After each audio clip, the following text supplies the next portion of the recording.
Thanks so much for tuning in to Front Porch Conversations here at Advent Christian Village. Today we have as our guest Myrtle Casey. Myrtle, thank you so much for coming and being with us. We're going to just have a nice chat here and let the members watching on TV too know a little more about you. We're hoping this helps improve neighborliness and help build our community. So thank you for agreeing to do it. Thank you. It's going to be a privilege. Well, I look forward to it as well. Myrtle, I'd like you to tell us where you were born and a little bit about your early life. Okay, I was born in Morrisville, Vermont on August 20th, 1925. I lived most of my life on a farm until I was 40. So you were 40? Until I was 40. Okay. I had employment after I graduated from high school in the town of Morrisville, and did secretarial work most of my life. And I know that somebody else that was probably born in that same town that lives here. That is true. Who is that? That's my youngest sister. I had 3 sisters, and Laura is my youngest. And that's Laura Putnam. Yes. And we'll be having an interview with her on another occasion. Yes, she has a story to tell. How much difference in age is there? 9 years. What is your most fond memory of childhood and growing up on the farm? Oh, I think just being free to do whatever. We had swings. We helped out in the hayfield. These are fond memories. And you had snow. Oh, we did. And we had a lot of sliding parties. And our youth group used to come to our house because we were on the farm. We had the horses and the sleighs. So we had a great time. Have you been on a horse-drawn sleigh? Yes. See, that's one of the things on my bucket list. I plan to do that with my grandchildren. Never got to do it with my children, but they'll be invited. But oh, it's fun. I've seen so many Christmas cards with it on it. I just want to be able to do the same thing. Snow is beautiful. It's cold, but it is beautiful. I'm a Floridian, and I've seen more snow in the last 10 years because my son moved to Michigan. And I never realized when you were looking at Christmas cards and there was glitter on them. Last winter when I was there was glitter on the snow. It was new snow and it was beautiful. I mean, that just never occurred to me that was real, not just a part of the... Oh, it is real. Mm-hmm. Especially on a cold January day. You wake up and look out and it was magical. Listening. Mm-hmm. Another thing that we had in Vermont that we thoroughly enjoyed were we called them Northern Lights, Aurora Borealis. Mm-hmm. During the winter, we had plenty of those. Beautiful. And how long a period of time would they last? You know, I really don't remember, but they would last, as I remember, I would say several hours. And was it for several months or? January was usually the best month for it. Did you have maple trees? Yes. We made maple syrup and maple sugar, and we gathered it with horse and wagon? Well, it wasn't a wagon, it was a wagon without wheels. Like a sled. Yes, we did that. I bet it was good when it was made. Oh, it was. It was. So you attended school in that same area? Yes, we lived 3 miles from the school, but we walked every day. So those stories are really true. Yes, they are. Very true. And after you graduated from high school? After I graduated from high school, I went to work there in the town. I worked for a creamery where the farmer's milk was brought in the big 40-quart cans. And it was processed and then shipped by tanker to Boston. I worked there for 13 years. And what did you do there? Secretarial work. That's what I did most of my life. And then I understand you have children. I have stepchildren. Oh, okay. I did not marry the first time until I was 52. And then I married a widower who had 7 grown children. The oldest of which was a son. And he was a veteran of the Korean War. Came home with what we know now as post-traumatic syndrome. And so that was a whole new experience for me. But he and I got along real well. And I cared for him for 30 plus years. Oh my goodness, what a commitment. Well, and I'm sure it meant a lot to him, and it seems like it has to you as well. It did, because when I first married, he was just, I'm going to say, didn't want to see anyone. And but little by little, the Lord just helped me, because I didn't understand how to deal with this, and there was no help available. But the Lord walked me through it, and so together we did all right. He got so that he would take trips with me, and did well. Did you grow up in a Christian family? Yes, I did, and we were taught early on that, you know, to love the Lord and do His will.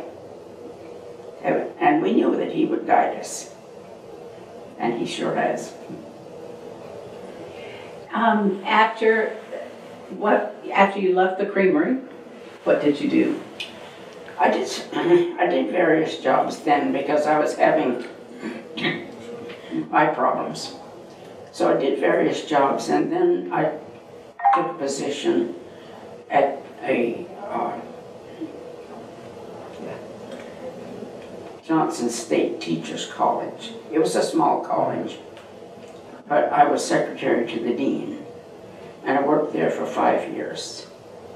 And when I quit there, I took a job in Charlotte, North Carolina, at what was then the American Advent Mission Society. That's the one that Laura had gone out under to the Philippines. And so I worked there I went in 1965 and worked until 1973. And then at that time, I was offered a job in a chiropractic clinic. So I did insurance work and medical reports. And I worked there until 1989, at which time Laura's and my story begins. Okay, well, we'll catch up on that in just a minute. Let me go back to your move to North Carolina was from Vermont? Yes. Was that a big change for you? Yes. In what way? Well, the biggest way was that I knew the Lord was trying to move me on. And I didn't want to leave. So I can honestly say that the Lord and I fought for 6 months, but He won. And I know now that was His will. He had a plan and a purpose, and I was glad to be a part of it. But I just did not want to go to a big city. Morrisville was a small town, Mm-hmm. and I was comfortable there. How long did you live in Charlotte? I lived in Charlotte until '89. Okay, I'll just give you this bit. Okay. Laura and Larry Watton had been involved in a very bad accident, and she had broken both legs, both bones in both legs. So she called me from the hospital and said, "Myrt, can you come and take care of me?" And I said, "Yeah," because I had told my boss I may need to go. Mm-hmm. And he said, "Fine. Your job will be waiting when you come back." I never went back. But this was humorous to me because she called first to ask if I would come. And then I said, "Give me 2 days." She said, "Okay." So when she called back, she said, "Can you be here tomorrow?" I replied, "No, I will be there," which happened to be a Friday. So I went on that Friday. I left home at 4:30 in the morning and picked up one of my stepdaughters who insisted she was going to go. So we went. I lost my way somewhere in Augusta. I've lost my way in a lot of towns. Well, I really lost mine in Augusta. And I finally had to say, "Lord, you know what time I need to get there. So get me out of here." And I got to the house 10 minutes before the appointed time. At that point, the men from church were just finishing the ramp. The men from Chicken Scott were putting the monkey bars on the bed. 3 o'clock, the ambulance rolled in, Bringing Laura home. bringing her home. Yeah. I think the Lord heard your prayer that time. Well, he sure did. He's heard it many times. Now, Laura was living off campus at that point here at the village, is Yes, that correct? yes. She and Mother were living in Butterfield Acres. Dad had passed away, and our oldest sister had passed away. So it was Mother. But Mother was then in her late 80s, was not able to care for Laura. No. But arriving there was not your first time to come to Dowling Park. No, I had been down to visit when both Dad and my sister were alive. Well, we've kind of jumped ahead a little bit. Let's go back a little bit, but thank you for helping that story to come together. What other experiences in your working life do you fondly remember? I can remember one that really doesn't relate to much of anything. Those are great stories. I was at the Teachers College, and I was putting grades in the boxes. And this tall student came and stood on the stairs near where I was. And I didn't know why he was there.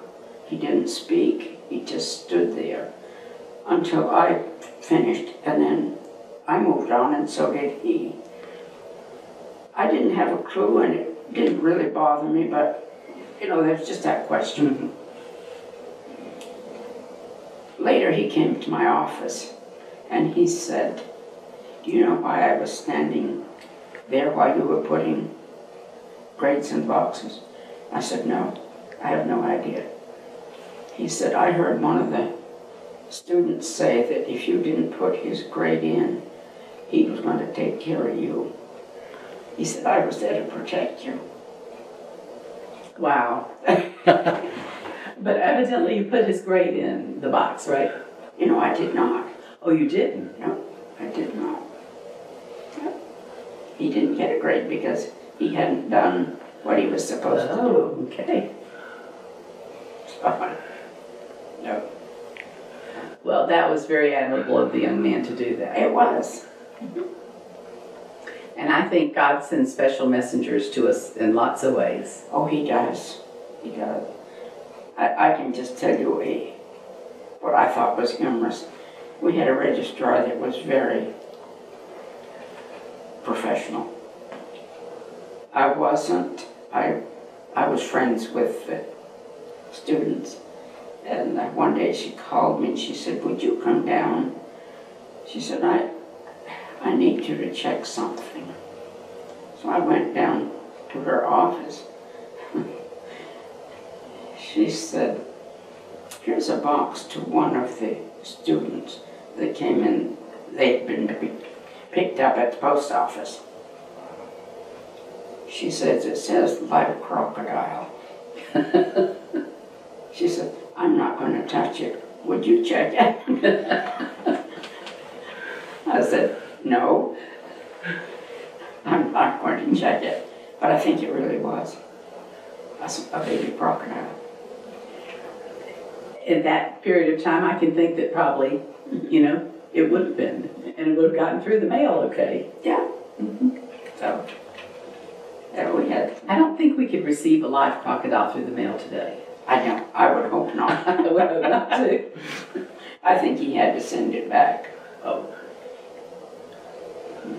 Well, I bet there are lots of interesting stories about being in the college environment. There were a whole lot. And the Lord protected me on several occasions. So what, did you ever go back to your job in Charlotte? No. When you came to? No, I never did. I guess they're still holding it for you. I hope not. If it was a person of their word, they probably had to fill the position. Well, since then, my employer has passed away, so. Okay. So I think not. I think not.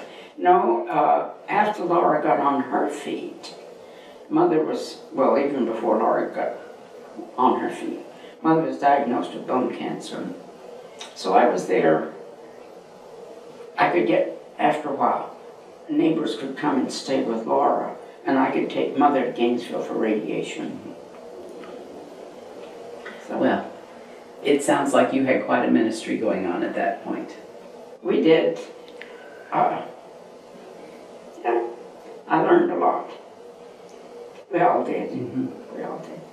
But, through it all, the Lord just walked us through whatever. And you called upon him from time to time, didn't you? Like we all do. Like we all do.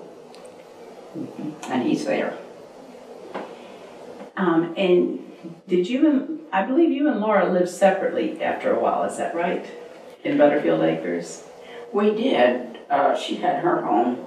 Mine was across the road. The reason I was across the road was my second husband owned that property. I mean, he came after I was at Laura's. Of course, I lived at Laura's for quite some time, taking care of her. So then, after John and I married, then I moved over there. Then after David went to live with his brother. David was my stepson. Okay, that we were talking about earlier. Yes. Then I was by myself. Laura was by herself. And we realized that we needed to be together. But we've said for years that eventually we would live together. We've just always enjoyed each other. That's wonderful. And now you've made another move? So tell us where you're living now. We're now living in Lawrence house in a 2-bedroom, bath and a half apartment. Very happy. We have everything we need. We especially appreciate, I do too, I especially appreciate, I should say, the cleaning lady that comes in every week. I'm at a point where I cannot clean, and so that's very meaningful. And the people who live in the other apartments are so congenial. And for those viewers who don't know that much about Lawrence House, there are 8 apartments there? Yes, 4 upstairs and 4 down. And you have an elevator there? Yes, and we have a patio. I've gotten to visit you and Laura there, and it's a lovely apartment. Not just in the design, but the hominess you've made it. It's your home. Well, we really do enjoy it. We know that the Lord put us there. There's no doubt. During your time at the village, I know you've been involved in a number of things, and you've been members off campus before you moved on campus. So in total, how long, help me with the math, when did you move to Dowling Park? 1989. And 2 years ago, you moved to Taylor? No, just 1 year. 1 year, Lawrence House, I mean. Lawrence House, yeah. Time flies when you're having fun. It does. So you've seen a lot of changes at the village over that time? Yes. But they've been good changes. And you and Laura both are involved at the village church? Yes. What are some of the things you like to do at the village? Well, at this point, I don't know a whole lot. I would like to, but I have limited eyesight, and I have limited walking ability. So I don't do as much as I would like to. But Laura's still involved, and I can do things at the house while she does other things, which I think is important. I do too. To her and to me. You're right. What advice would you give a young person today?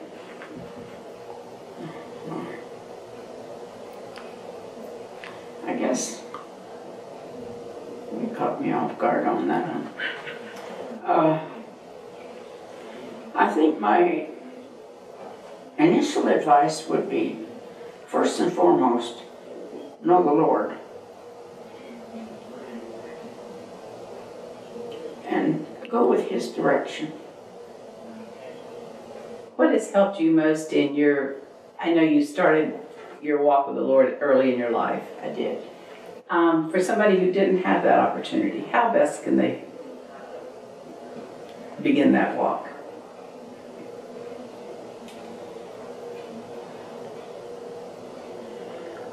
I don't think I know how to answer that except by reading your Bible, trusting,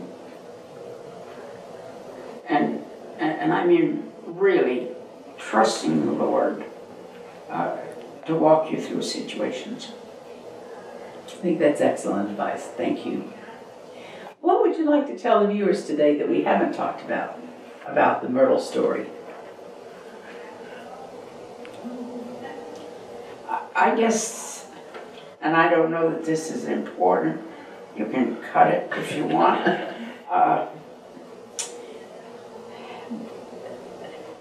It's only important, I guess, if you were in my shoes. But I was born with a malformed spine, which affected my neck. Now, 80-some years ago, medical stuff wasn't what it is today. I wore a neck brace from the time I was 8 till I was 15 because I couldn't hold up my head. Shriners Hospital just really helped me a great deal. And I have a great deal of respect and admiration for what they do. I say this is to the Lord's credit. But when I left Shriners Hospital, when they dismissed me at 15, that is my checkups, the doctor told my parents that I would probably not be able to do this, this, and this.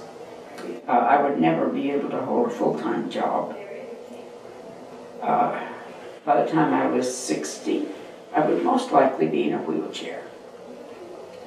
Well, I'm way past 60. I'm not in a wheelchair. I don't plan to be. And look how he has blessed me. And those around you as well. By your presence in your life. I hope. Yes, I would agree. That's my opinion. Thank you. But, you know, I don't often mention that because it's not really important, but it could be important to somebody that was needing care, particularly if they had children. Right. Or grandchildren. Many of our viewers watching. Yes, yes. Shriners Hospital is just a really great place. Well, I have a personal testimony to go to that as well. One of my best friend's son was born with cerebral palsy. And he was treated by the by the Shriners Hospital for years, and it's been a miraculous. It is. And that's great work. Yeah. Well, Myrtle, thank you so much for visiting with us today, and for our viewers to watch. We thank you for your time and look for future episodes of Front Porch Conversations.